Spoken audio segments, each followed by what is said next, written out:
Unmute your mic, Dong.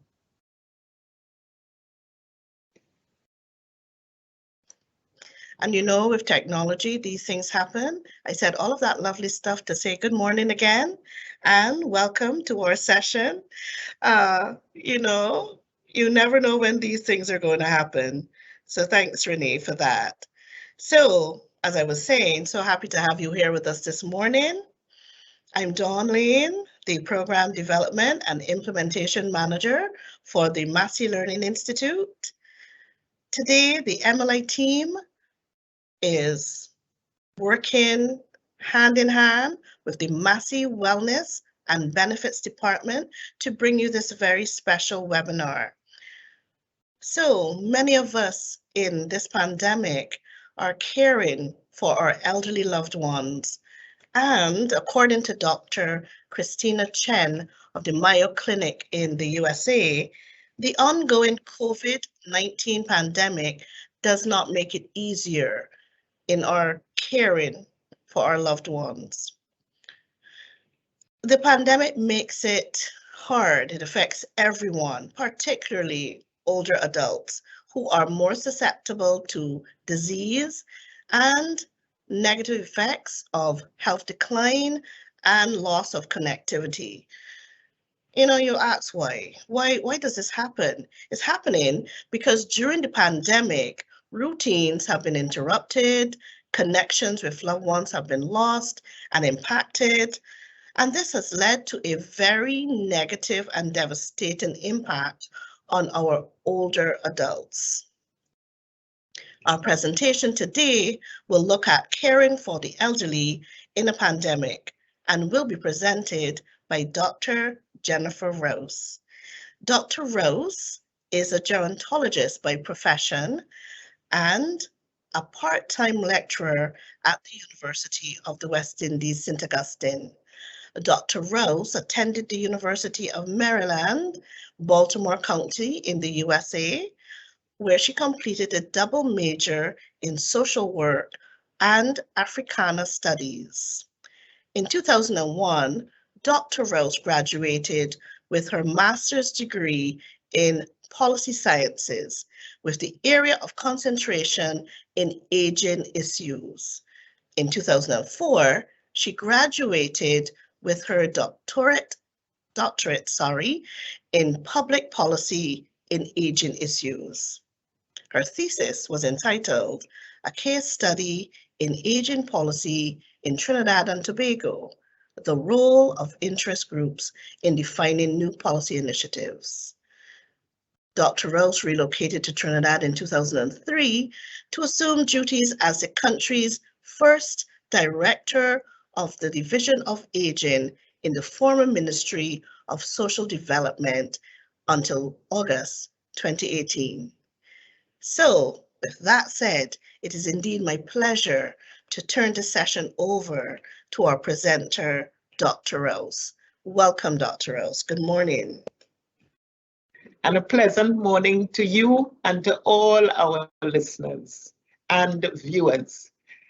It is indeed, I must say thank you to the Massey group and for having this webinar, and particularly this target group, because they tend to be or have seemed to prove to be the most vulnerable of the groups being affected by the pandemic, which is new to all of us. So getting right into my presentation on care for the elderly in a pandemic, we have to understand the, you can change the slide, please, to the next slide. We will see now the demographic trends that are affecting the Caribbean. We have to understand that the Caribbean, both the Anglophone and the Latin American bloc, we are the fastest aging population, and we are aging faster than we are becoming rich, whereas the developed countries are already wealthy and they are aging at a slower rate. So we have to understand that. So you will see this on your screen, the demographic trends.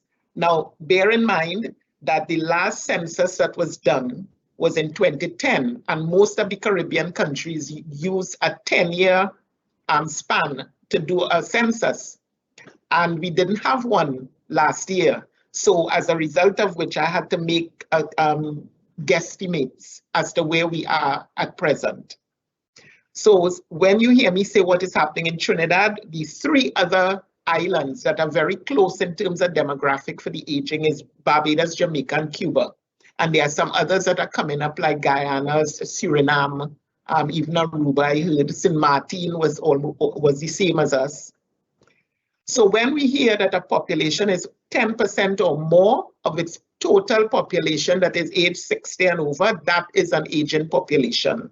So when Trinidad's demographic showed in 2010 that we were 13.4, then that means if when you look at the second line on the slide, it's saying by 2025, which is only 4 years away, that we will be at 17.7. So if we were 13.4 in 2010, we cannot be at 13.4 today, where we are now in 2021. It means we are roughly between 15.4 and 16.4, which is almost 250,000 persons. We should be looking at around 225,000 that are age 60 and over in Trinidad. And so by 2025, which will also be the marker of the end of the baby boom generation, which started from 1946 to 64, that will be the marker for the last cohort to retire. And therefore, Generation X is right behind in 2025. That is some of our nephews and nieces. They will now be going off into retirement. So we have to understand that the economics, because aging is now morphing into an economic issue. And that is why there's some structural lag in the systems in most of our governments, because they are still on catch up with the rate at which we are aging. Next slide, please. So we are looking now at caregiving support. All of this is to build the context within which we will be seeing what is happening and why later on. So that first one on the potential support ratio, what that is really saying is the numbers of persons that you see age 15 to 64, that's what they use as your working age population. So whatever that accounts for, they are saying that 10, the ratio with that is the potential rate for those who will be taken care of thus over 65. And therefore, right now, a third of the Caribbean elderly, their main source of income is the government. We have to remember that. And most of them, their only income is pension. So that makes the situation a little untenable if we don't know from now what to put in place. So that's why when I say the aging is my area of my target group, it is not just for the aged, but those who are along the life course perspective. Now, the two more important parts that we are going to discuss. The one now on your slide where the parent support ratio, because I don't want you all to be too confused with the numbers and what they mean and whatever. So I'm making it make sense in lucid terms. Now, because what is causing us to be an aging population is because there are three factors that are impacting. We have low fertility, low mortality, and net migration. The combination of those three things have brought us to this place where we have now, and the life expectancy, which is on another slide, is long. So when you hear low fertility, you know one-time families have shrunk, because my generation of the baby boomers were extended families. I am the last of 9. Some were 12, some were 20 in one household. Now a large family is considered 4 people, 4 children. And as a result now, the whole dynamic has shifted, but we have to understand that these older persons are living longer because the mortality is low. And so this demographic transition that we are in is going to be with us for a while, for some years to come. So what we have seen with the parent support network, here we have in that first line when they're saying this is calculated by the ratio of persons who are 85 and over. That is your oldest cohort. So those are the ones that are more prone to be infirm. So to every one of those, 100 of those, one of those is to 100 of those who are in the 50 to 64 age group. Now, what is significant with that age group? 50 to 64, you're still working. You're not retired yet. Yet, your parent, who is 85 and over, still alive, but needs attention from you and others. So this cohort, 50 to 64, is called the sandwich generation, because they are wedged between the ones who are alive still, their parents or relatives, sometimes an old aunt and an old uncle as well, and you have your own dependents. And guess what? At that age, when you are 50 to 64, your children now ready for university. So you juggling your energies between them, your dependent children, and your aged parents who are still alive. And as a result of which, that has now brought forth now work-life balance, which is in crisis because of juggling all of these activities and keeping everybody happy. So the next slide, please. And mind you, based on that, it means then that the onus, the more emphasis for caregiving is left now to the family and very kind of informal community-based support, which is not really crystallized as yet. So the other one is the dependency ratio. Now this is why I put this one on a separate slide. These are the ones now. This dependency ratio, this is the ratio that is used by like your central bank to determine your poverty rate. What they use is your number of persons who are in the workforce. So in this case, we're using people or the people who are below the workforce. We're using 15 to 64 as your working age group. So those who are below 15 and over 64 and over 65, for instance, those are now your dependents because they are not getting an income from the workforce. They are not producing, as they say in inverted commas. So what has happened now? Remember, I already said population aging, one of the factors is low fertility. What that has caused is that our workforce is depleting in terms of numbers of persons because the family has reduced. The family having reduced now has caused this ripple effect where even for caregiving within the household, there are less family members to share the burden, as we don't like to call it, of caregiving, because one family could just have one child or two or three as an extra. But what this is saying is, what the central bank and others calculate, they look at the numbers of dependents who are under 15 and over 65, and whatever that totals, they put like a denominator, and the denominator is the persons who are in the workforce. Why it is done that way is so that we can see that their PAYE and all their different types of taxes go towards the consolidated funds in the budget that will support now these dependents, those who are in primary school, etc., and those who are already retired. But what we are seeing happening in that calculation, it is flawed, because what is happening within that 15 to 64 group, you have HIV/AIDS, 15 to 64, 15 to 44 are the females that are dying. You also have the drug users. Usually that's the vulnerable age again, 15 to 44. Vehicular accidents that don't, and what the papers or your news will record are the fatalities, but they don't record the ones who are permanently disabled and that they become a liability to the household. This is what is going on in the working age group. So you also have the drug abuse, the HIV, the incarceration of persons. Then you have the ones who have migrated. And all of these groups I'm telling you, these are ones that have children. So who you think the children going to be raised by? Most times, grandparents. Now, what has happened the grandparents or those who are over 65 on pension, which is a fixed income.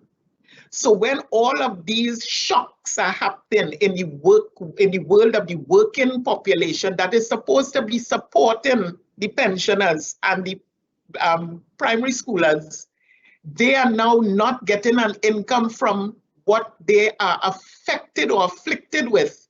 So as a result, we have seen what is called a role reversal, where the grandparents and pensioners are now helping to take care of the households, of the children of these persons. And you know, we used to have a name which is kind of pejorative called barrel children. We don't like to call it that, but that's just for the sake of understanding.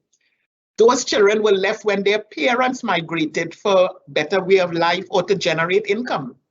And they could send things down at a cheaper level and so for the barrel trade. But then with the recession that hit the developed world, that barrel trade started to dry up some years ago. So there's a lot of responsibility placed on the older person. So in terms of what you are reading on that slide as the dependency, where these persons are generating income to support these dependents, that is flawed in a role reversal where pensioners now are now picking up the slack, as they see, putting more pressure there. Next slide, please. So we now come to the socio or socio-psycho or psycho-socio impact now of the pandemic. So now that we have our minds wrapped around what is happening on the ground even before COVID, you have to understand there was already stress.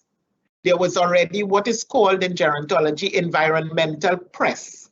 That word press is short for pressure, which is put on the social and physical demands that are made on older persons. And this is happening in Trinidad at such a rate. And I'm sure for most of you too, in the Caribbean, where, look at the banks, they go in paperless, where the older people who are accustomed with their little savings book, they'll go at a social level, social gathering, that's where they meet in the bank. And they will chat and who they didn't see for a little while, just driving on the bus to get to the bank or the taxi, they're going out. Just remember now, fast forward to a pandemic where social distancing, they're telling them they are the ones that are going to die. They're very vulnerable. Do not line up. Don't go there. And you know what they like? If the bank is opening at 8, they're there from 6 so that they could chat longer. They even bring sweet bread and things for the bank tellers because this is them. So all of that is shocked. So while I'm talking about, yes, the psychosocial and the economic, we have to understand culture. The culture of aging in the Caribbean, we are very sensate people and tactile. So we like to hug, we like to kiss. So that's why you see so many of them with their mask under their chin, because it's not just that they're not breathing, they want to talk, they want to express. Look at me, I'm talking and I am animated. That's how we are. So here we have loneliness as a major form, as a major issue affecting them. Now, that experiment that was done by Joan Rollins in 2008, what is very disturbing there, and that's why I put it on the slide, where she said 33% of the informants that she interviewed of a group of 845, half of them felt lonely, but they were not living alone. Half of them felt lonely, yet 16% of those she informed were not living alone, which means even though they're in a household with people, they'll come like the fixtures. So can you imagine now, we're in a household, and this is where we're coming on to giving a segue for the next slide, because we have to understand life expectancy. That is what I told you all on that slide. We are looking at in Trinidad an average of 78 years for males and 81 years average for females, but collectively the average retirement age is 74.8, and that was at 2009. And in the Caribbean, as you can see, And then that will extend, that is projected to be 80.5 in 2050. And I want us to mark that year of 2050, and that is in about roughly just under 30 years from now. Plenty change is going to be happening by then. Look at the Caribbean's average of the elderly, the life expectancy, 75.5, and that was in 2009, and that is projected to 77.6 in 2050. So what we are seeing, we still have in our way of life that we use the female as the de facto caregiver. Whether they're there or not, we just assume that the female one, whether it is the daughter, the niece, the sister, whatever it is, they are automatically the caregiver. But when we look at our campuses, when we look at the world of work, who in the majority on the campuses is the females? So there is a correlation that we are seeing. The higher the education of the woman, the lower the children, the less children.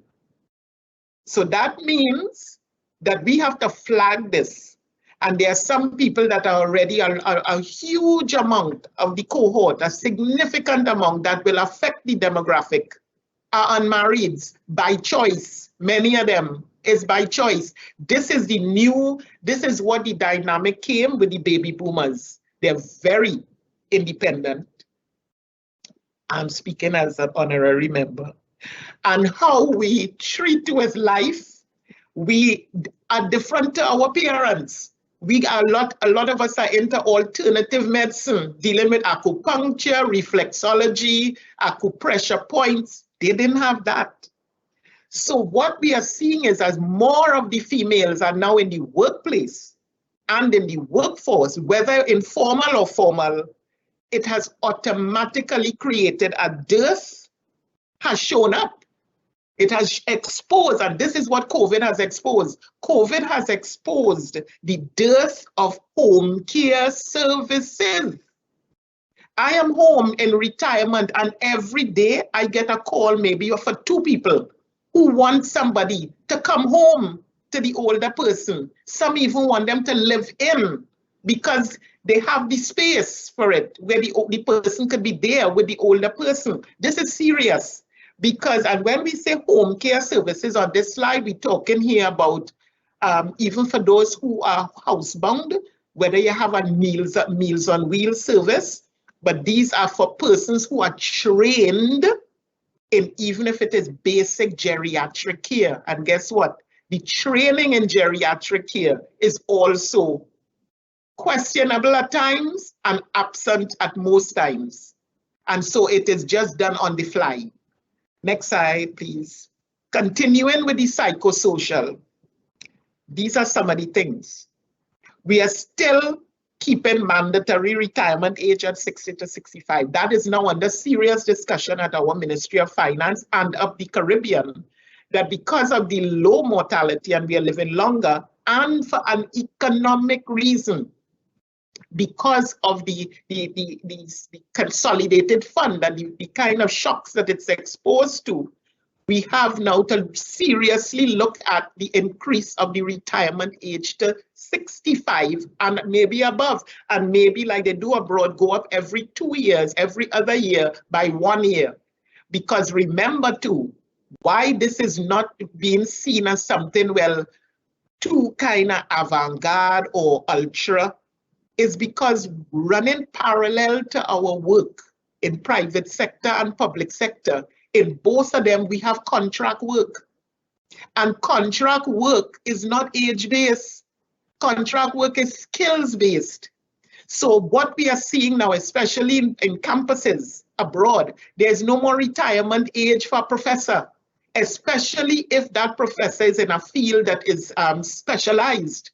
So you will be hearing on all your campuses, Professor Emeritus, where they are entitled to be lecturers still, and as well as getting the benefits of what the campus allows.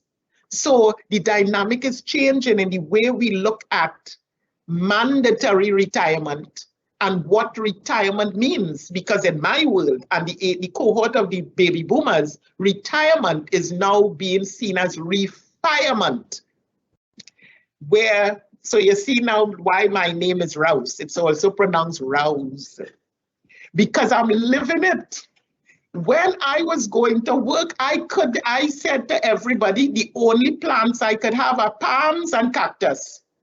You don't have to study wetting and what sun and whatever. But now if you see me, green thumb, etc., because I'm looking at my plants, I'm looking at my now rain coming, my slug bay, and I'm doing it joyfully because time has taken on a whole other dimension in terms of how we treat with it. Now that second point, because I'm not going through all point by point, just highlighting the key ones. The second point on your slide with the existence of poor living arrangements affecting multi-generations. What we have here, this is, COVID now has exacerbated it, where we have teenage pregnancies galore. And we have now where granny is now 30. I'm saying that again. Granny is now 30 because mommy is now 12 to 15. We even had one when I was in the Ministry of Social Development. The mommy was 8. And that is 3 generations one time in the house. And if granny's mother was living there, who might be in her 50s, and granny, great granny, and mom, they're working. And so they call it like the beanstalk family in the household, but that the key word we have to use is multi-generational. So in one household physically, there may be 3 to 5 generations because of what is going on with the pregnancy, the single-headed household, the whatever and whatever. But now with COVID, and I'm linking this with what is happening at the COVID level when we get our weekly updates from the specialists like the epidemiologists and the virologists and the immunologists. We are not understanding here in Trinidad why although we keeping the deaths kind of at a level between 6 to maybe 12 a day, which is not good because you don't celebrate, well, we only have 5 deaths. But the new cases every day not coming down at the commensurate rate at which the deaths are happening. So they have the deaths more or less controlled in the ICU, HDU units. However, what I suspected, and I thank God I heard the epidemiologist mention it last week, what they have now come to suspect is that in the household, if one, because we have state quarantine, but we also have persons who, when deemed positive, they can stay home and isolate. But if you have a multi-generational household, your space is very limited. So to keep 6 feet apart from the person or persons, they are now realizing that that infected person is forming a contagion effect in the house because because the sanitizing is so haphazard, where not every time they use the bathroom, they have to wipe the railings, wipe this and what. They might just wipe the tap and then you come in after, because these are houses that don't necessarily have 2 and 3 bathrooms. They may still have 1. So this is a serious area that we have to pay attention to. What is going on inside the household? Because the state quarantine, at least they have some control over that. So we dealt with grandparents, parenting. We also coming down now to what COVID has exposed. You all would be hearing all the time where the people who are dying, all, if not all, 98% are from comorbidities or pre-existing underlying health conditions. That's what this has shown. We're not eating good. Processed foods, fast foods, sedentary lifestyle, because you're moving from air-conditioned car, from air-conditioned house, whether central or bedroom, to air-conditioned car, to air-conditioned office, back. So your antibodies are already in kind of flux because they really have lost the ability to be fighting off plenty things because you are in an insulated, your little bubble of air condition which oftentimes is rife for viruses because they love the cold. So here we are in a sedentary lifestyle. Even though you're going to the gym, our parents used to have the joking board. They wring the towels. Now we have to go to the gym to squeeze a ball so that the wrist will get strength. All the energy this way. No, go on a cycle, go on a machine. So when you go to rural people, as we all know, who lift in their buckets 2 at a time with water, bending down in hot sun, sweating with the sun, and which is creating salt on the skin, what virus you telling them about? They will be looking at you kind of like you bring that on yourself. And mind you, they are planting what they are eating. We have become so sanitized, sterilized, homogenized, pasteurized, that we no longer we used to put our mouth on the standpipe to drink water. Now you must have a bottle of water. So all of these things have brought us to a life that is what we call sterile, but we wouldn't see it as that. And with that, brought forward where it compromised the immune system. That's the bad part. The processed foods, the quick, the instant, everything that instant, diet this, diet that. And we are thinking psychologically, this is going to keep me slim. This is good. Not knowing most of the diet drinks have an ingredient in it that makes you yearn for sugar. You thought it's the opposite way. So what we are also looking at on this slide is the inadequate caregiving for persons with dementia. Now, Alzheimer's is one aspect of dementia. There are more things in dementia than that. So I know you all would have had, if not already, the mental illness. If you didn't have it already, that is one you need to address. Those with mental illness, there's a whole story by itself because of how they deal. So must remember, persons with Alzheimer's like a very structured place. So when you have to move them from their accustomed regimen or their accustomed place of where they do whatever they do, they get disoriented. And some who are very passive and quiet could get violent and very aggressive if you're moving them away from their accustomed norm and they're having to adjust to it. So it is not even a question of saying that there are facilities where you can place your seniors with Alzheimer's because we are in COVID. So all of the homes through the healthcare guidelines have said, do not be admitting any new clients. Stay with the ones that you have. So even homes are compromised by not getting any revenue because some the capacity is 50% because they're not getting any new ones in because they're at risk. That last one, now that overload, the second to last, the penultimate point, or the overload of disinformation and misinformation on social media, that is causing a lot of stress, even in us and the younger ones, far less the very old ones.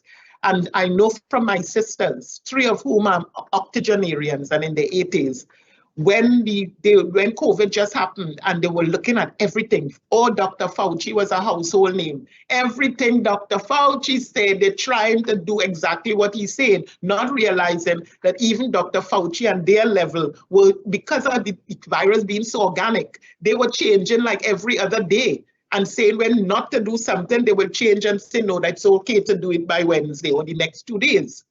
What that has caused now, my sisters were the examples, living specimens, they couldn't sleep.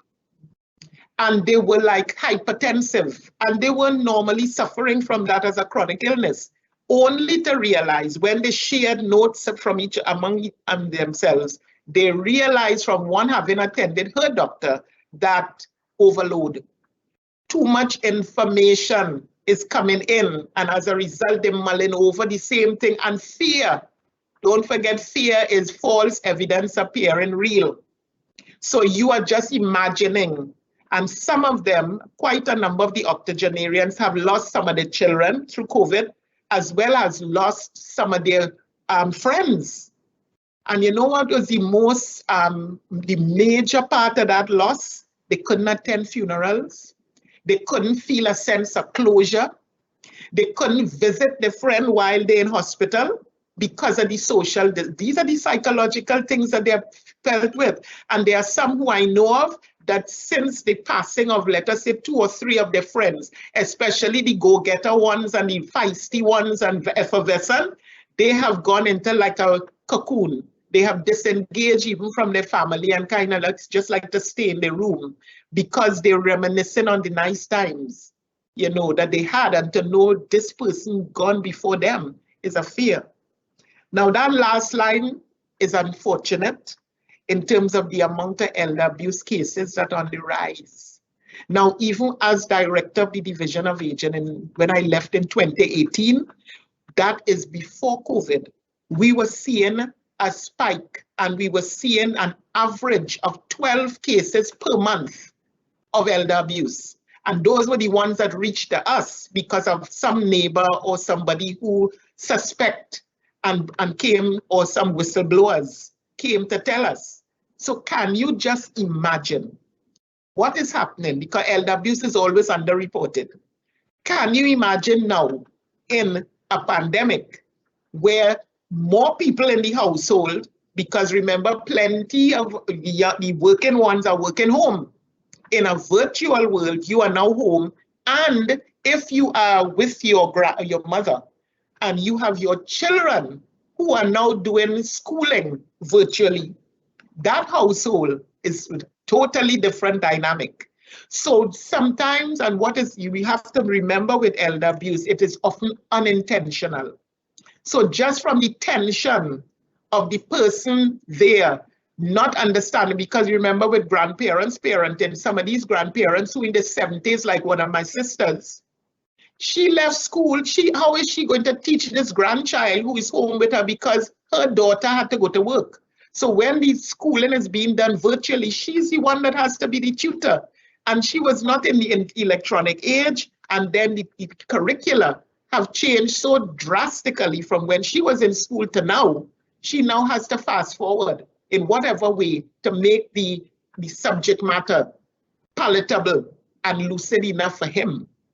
So that's a kind of pressure, but the increase in elder abuse is noted under COVID because property. You see that one I put financial, you may be thinking it's just the pension checks. The biggest area of abuse is property because the children, adult children, or their relative or the caregiver even, they want the house, they want the property. So we have to bear all of this in mind. Eh? Next slide, penultimate slide. We're going now to winding up. With the conclusion, you can read these slides, so I don't have to verbatim.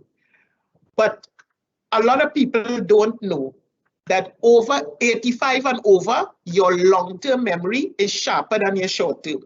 So you may not remember what you ate for breakfast, but you will remember your school days in graphic detail. So that's why I put that one first. So many of us forget that granny who you could do on Skype still, or use her so that the children who she separate, her grandchildren who she separate from, they could still see her. But they have stories. And many grandparents and great-great-grandparents who are still alive, they have that oral history. So this is a time to engage them. I know they can't go out and whatever, but they kind of operate on speak when spoken to, answer when called. So they're not going to just come out and talk. But if you ask and nudge them, and especially if you do a little calculation and realize that some of them were children in the pandemic of 1918, that's a nice jump off point to say, hey, what it was like with you growing up? You were just about 9 or 10 in a pandemic wearing a mask. What was it like? That's a story right there. You could record it and all because they are not into this all this set of electronic, but they will give you a graphic detail. Let them take morning walks. If you have somebody in the household, the morning sun is better. Now the sun don't kill COVID. What the sun does is mix with the melanin of the skin. And that is where the manufacture of the vitamin D comes from. And vitamin D is an immune booster. So all of this that I will be talking on this slide and the very last slide is about boosting, because the thing about it is how we caring for this group. These are what I am doing, and I know I have done it and how I feel. So I'm going from both perspectives. It's scientific and it is real because I'm doing it myself. All of what I'll be saying is all hinged to boosting your immune system, which is critical. Even though, because we know and we are hearing that even though vaccines, some people got their 2 jabs, that doesn't mean you are not susceptible still to catching the virus, but it's just that your body, your immune system would have a booster with your antibodies and so. So that morning sun is very important for your old persons, as well as getting them off of the chair. Change the diet plan. The instant things not working.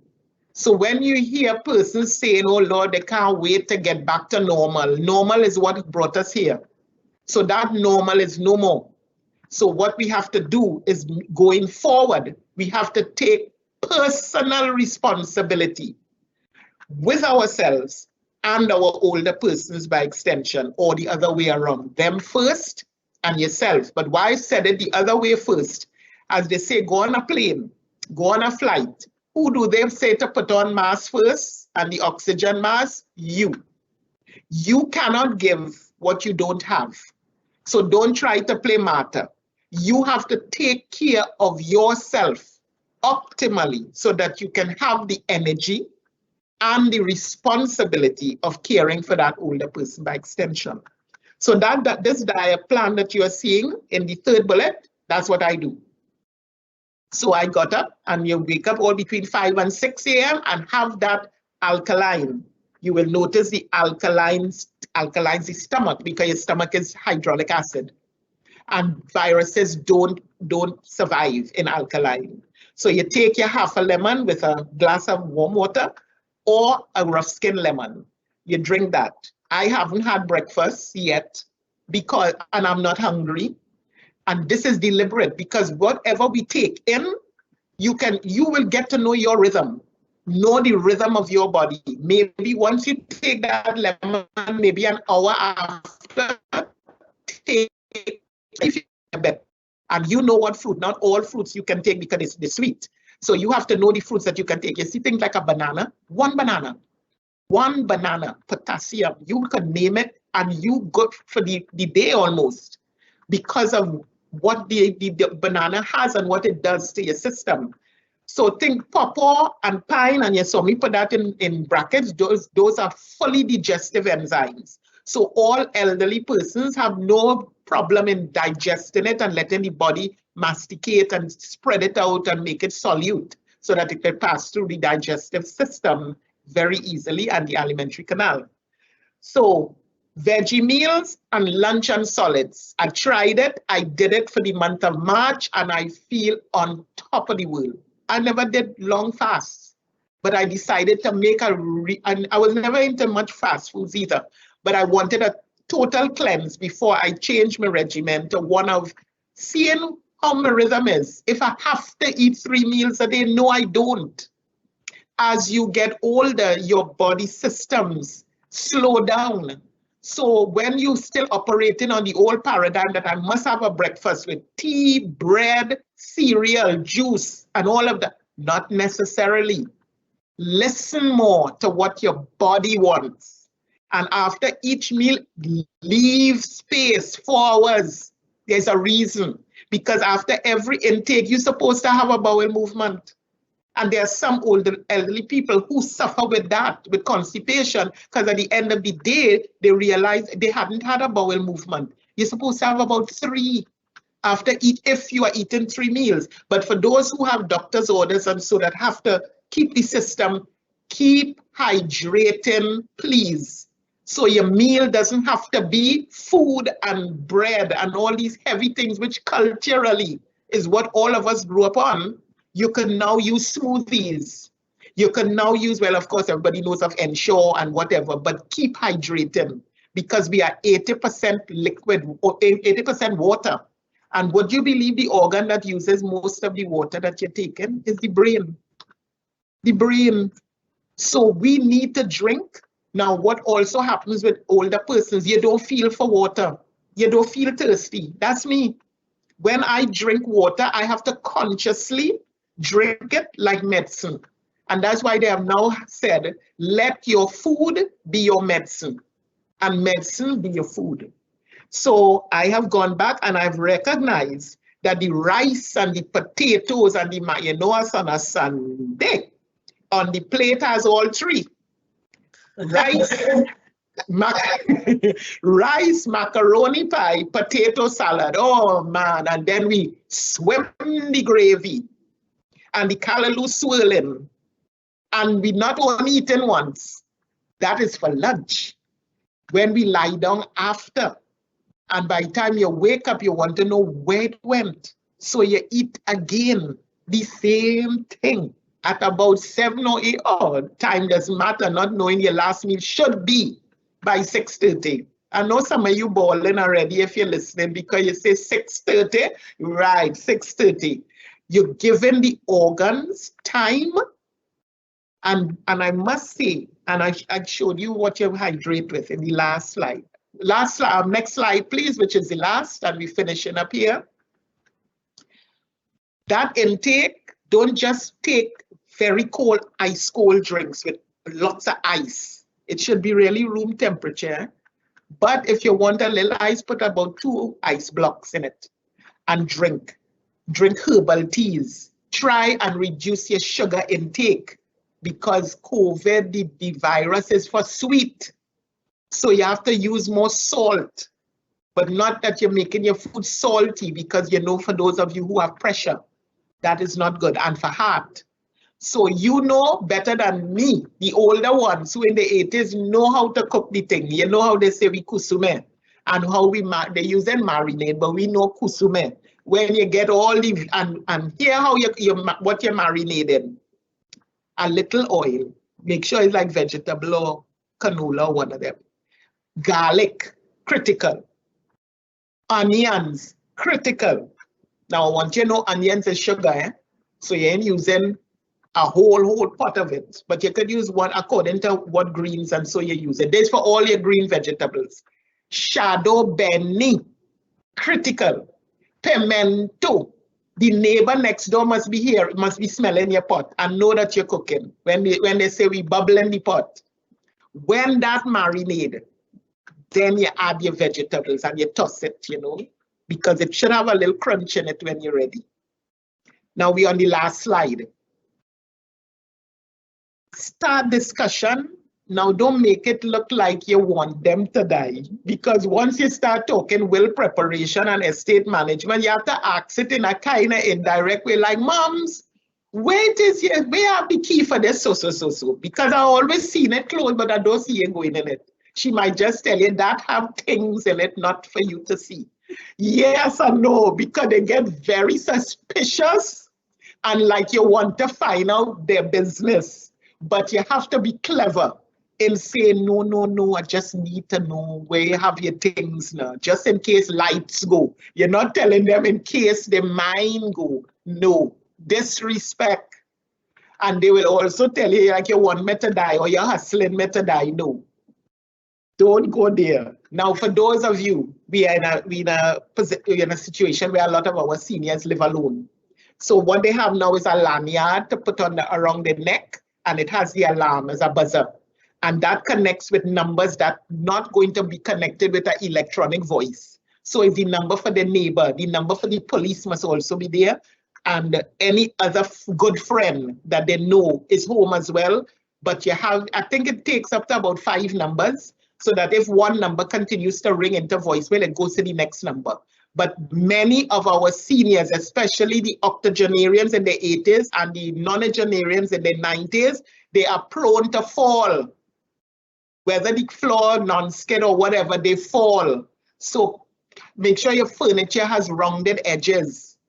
Your floor must not be rugged or carpeted, because if they're using devices like walkers and wheelchairs, it sometimes sticks in the rug and catapult and they fall and maybe can't get up. So if they have the lanyard, they could press the buzzer and get somebody to let them know they need help. working children, and I'm using this. You see this, these last three parts, the third and the fourth bullet. I'm appealing to working adult children. Get your house in order. Get your house in order. I'm getting serious here now. Would you believe who comprises the waiting list? The waiting list for dialysis. Dialysis is for kidney failure, renal failure. You know, what's the age group that on the waiting list? 20 to 49. That used to be an old people illness. When you hear you say you have renal failure. Now, what is so critical with this? Your kidneys and your liver are your two flushing agents. When anything go wrong with them, your whole body is out of whack, because with the kidney, with the liver, you get jaundice. So your skin pallor, gone. And your eyes, all your eyes will be yellow and your skin gets like a dull gray. When your kidneys going wrong, constipation, acid reflux, all these kind of acidic things happen. And so I am pleading with the working age children, and what we are seeing through COVID. Those are the ones dying. The ones who are dying now are not the seniors that started off, you know. They are the age 20 to 49.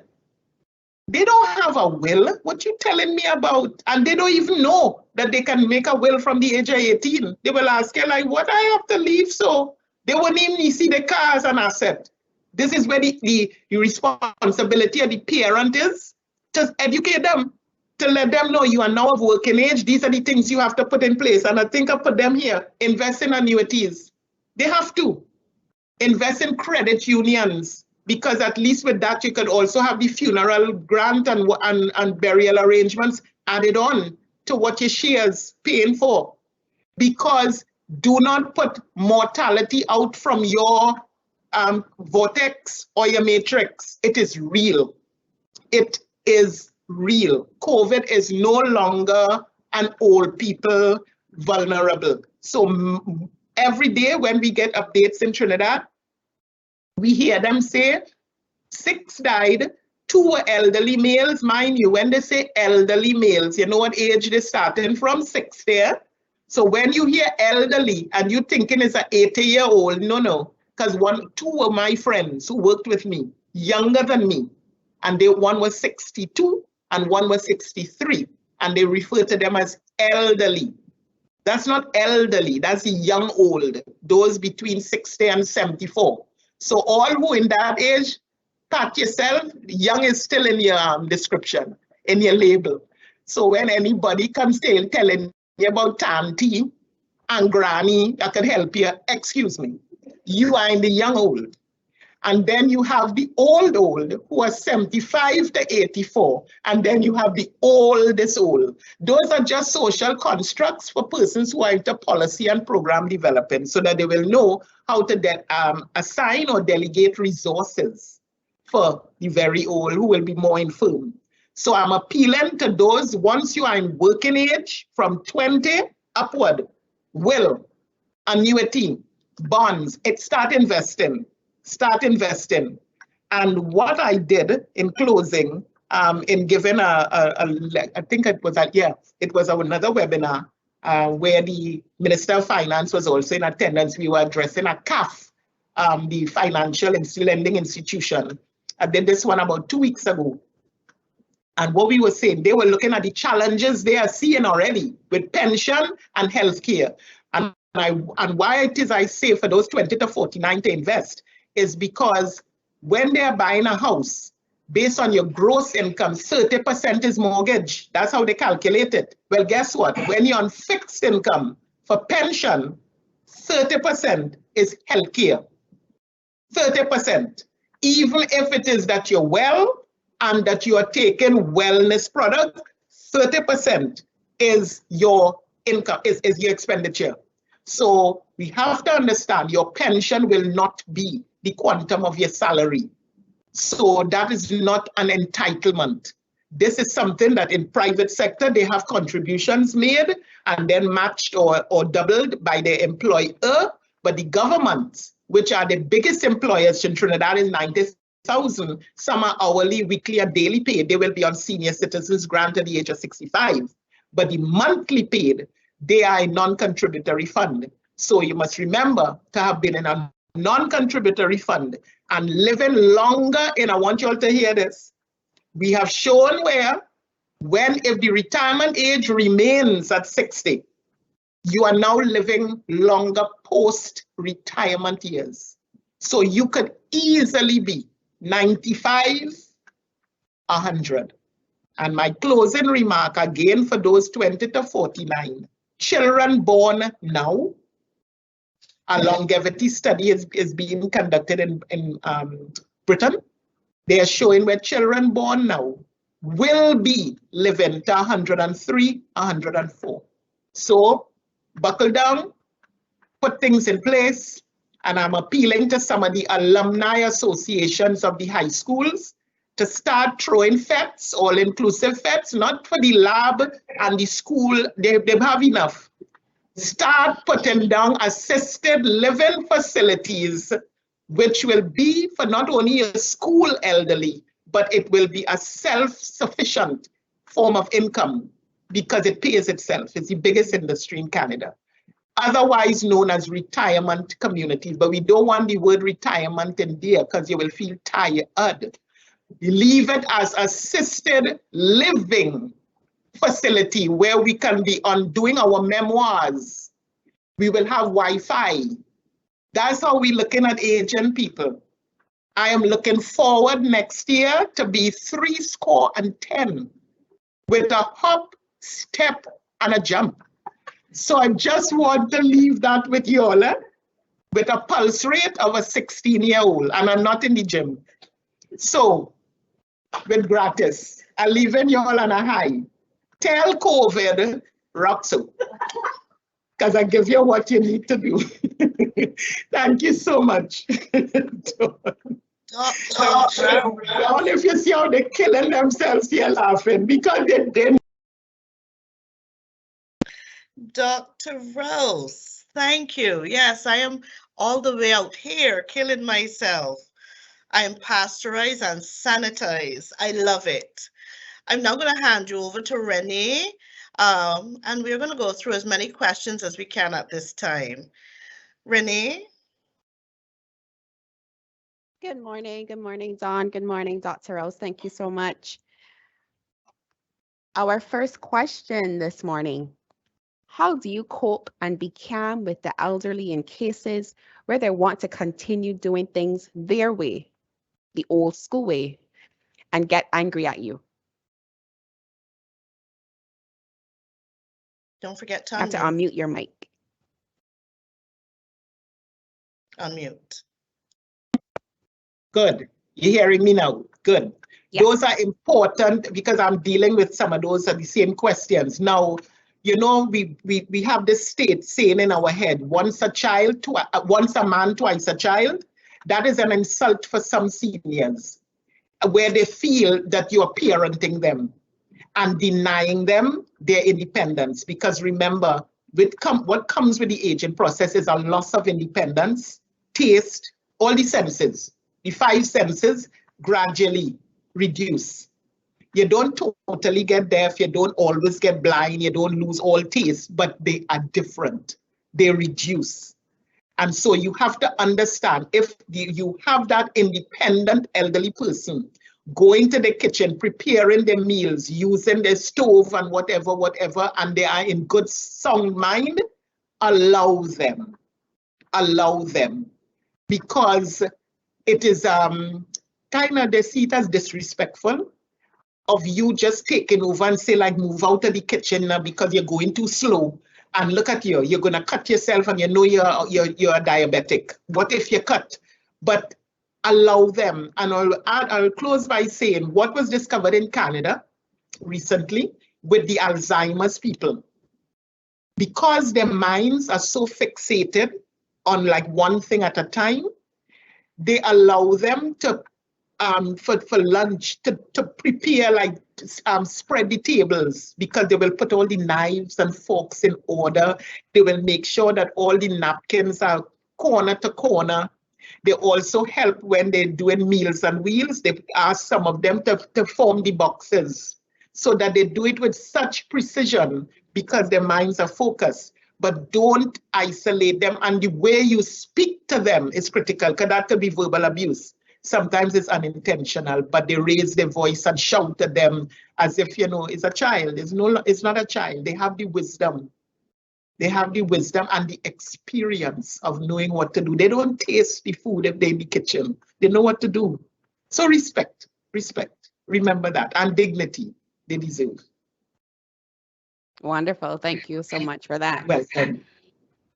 Our next question: how do you manage to give care to an elderly person you didn't have a great relationship with? Mm-hmm. How do you manage your own emotional health in the process? Now, what I didn't bring into the discussion was spirituality. There are lessons for all of us. And I know this from my sister, whose husband passed at 101. If you are to learn patience, where you think you have to learn it? It can't be in a placid, easygoing environment. It could, or where do you get peace? It had to be in the storm. So, and I'm not just saying this, rule of thumb. This is a theory that was made by Erik Erikson, a psychoanalyst. What he has done, he has created a psychosocial model of how the human being develops from birth to death. And he charted 8 stages that the normal average human being has to go through. And what he said is life offers us tasks. And the only way we can master or manage those tasks are with the antithesis. In other words, the challenge, confrontation, or an affront. The first one he started with, because you're now a baby, is trust. Like how a child would normally trust a parent. The only way you can master and manage trust is by experiencing mistrust. So you have to get the affront. Otherwise, you will go through the world thinking the whole world is blue. You trust everybody. Everybody's good because you are good. And you are nice. So everybody's nice. So everything has to come like, but how could he say that? And you always like Alice in Wonderland. No. You have to first be aware this is happening. And you heard what I said is the antithesis there, distrust, mistrust. When you get a betrayal, a disappointment, a really good big one, it could rock you. It's traumatic. And there even is those older people who buried their children. And you also have persons who, and are using this case, lost their mother. There's a book on that, Motherless Daughters. This old lady that I met, she died at 90, I met her at 87. Her mother died when she was 8. And she was born in 1917. And the father just looked at her and said, well, you have to leave school and be in charge of the others, because there were 6 of them. So she never left that first stage. And this is why I was making the point, because I picked it up as soon as I met her. I never knew her before. She was never able to get over that. Why did God take her mother, who was the pillar of the home? Why did he rob her of that? So she was both angry and bitter. And then there are stages of dying. Elizabeth Kubler-Ross, who is the guru on it, will tell you that the first stage of dying is also a betrayal and a disappointment, where you get into denial first, that this couldn't be happening to me. And then you go to anger. And then you try negotiating with God, like, give me a break now, because, I have things that are all, and then that doesn't work. And then you're going to depression. And then finally acceptance. So I'm saying it hurriedly. because there's a story in each stage. That was Kubler-Ross, and there's a story. I did a whole 3-month program just on Erik Erikson. Because if you don't manage and develop what is at the different stages, you stuck. And there are people who age chronologically, but they haven't grown internally, what Michelle Obama calls the internal muscle. How do you build a resilience? So when you have a parent that is obnoxious or what, difficult, that's how we put it, a difficult person, you have to check into you. Look at your emotional reaction to it. You don't have to vocalize it. This is you on you.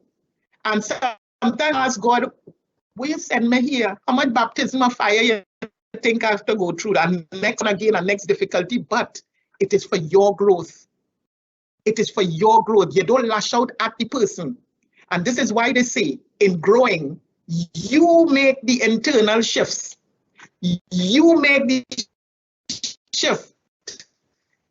And eventually, for what she had done, because it brings out a part in you which you will know as your blind spot. You don't know that that is there.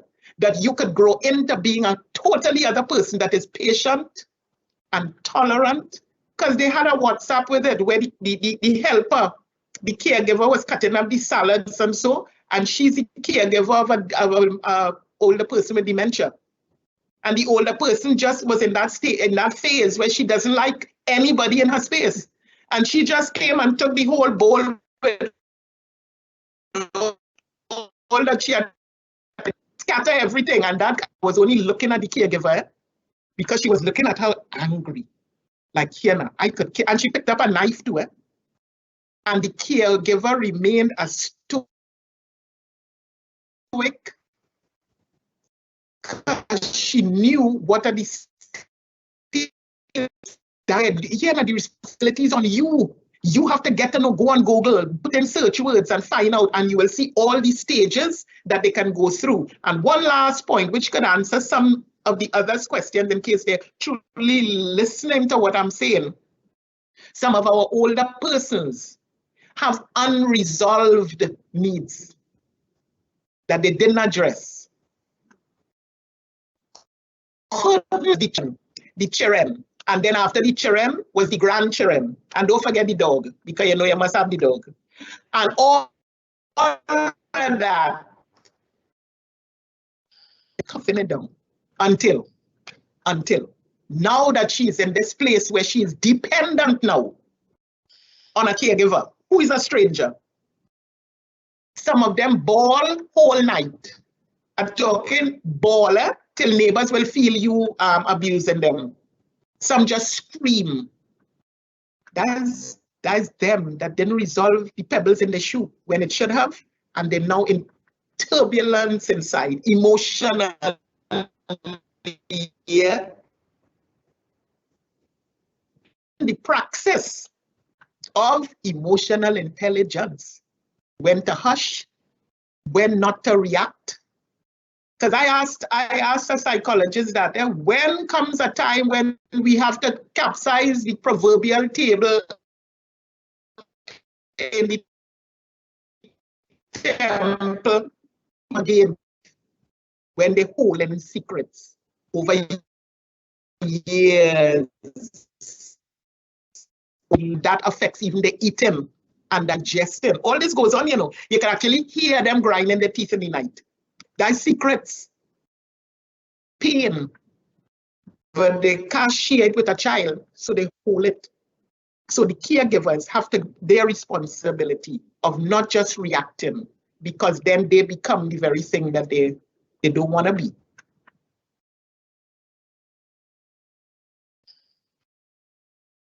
All right, thank you so much, Dr. Rouse, for that very thorough response. Yeah. So I'll end with a comment of appreciation from one of our listeners. I really appreciate this session, especially the research details and the context presented. This was very well researched and presented. I now have a much better understanding and empathy on this topic. Thank you for including this in the MLI Wednesday webinar lineup. Great job. Thank you. Thanks for that, because the feedback is important, you know, because even when I'm lecturing in gerontology at UE, and I usually ask all the students in the first day, why are you here? How you come to be here? I say, and don't lie, I'm an old student and an old veteran.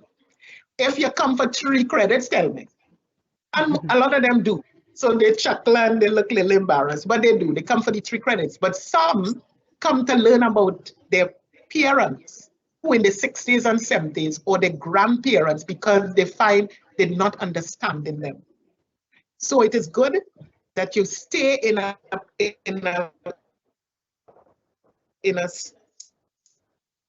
state of newest quote. I got this from a training program. You cannot talk yourself out of what you behaved yourself into. You cannot talk yourself, make constant internal shifts for your peace and yourself. So I thank Emma, and I really thank all of you who are in attendance and listened attentively and practice on your own self. Excellent, Dr. Rouse. You were engaging and fantastic. And let me tell you, you know, I like what you said, when you reach 60 and not elderly, right? So I'm the young old. Okay, excellent. I like that. Thank you so much. So we have come to the end of another fantastic MLA webinar, and I want to especially thank today Amanda McMillan and her team in the Wellness and Benefits Department for partnering with MLI. And I want to thank you all for joining us today. It was incredible. I ask that you look out for our MLI flyer announcing our upcoming special edition webinar on vaccinations, the to jab or not to jab, on July 28th. So look out for it, and remember, click and register. It is complimentary. So until next time, remember to keep safe and continue to level up. Thank you.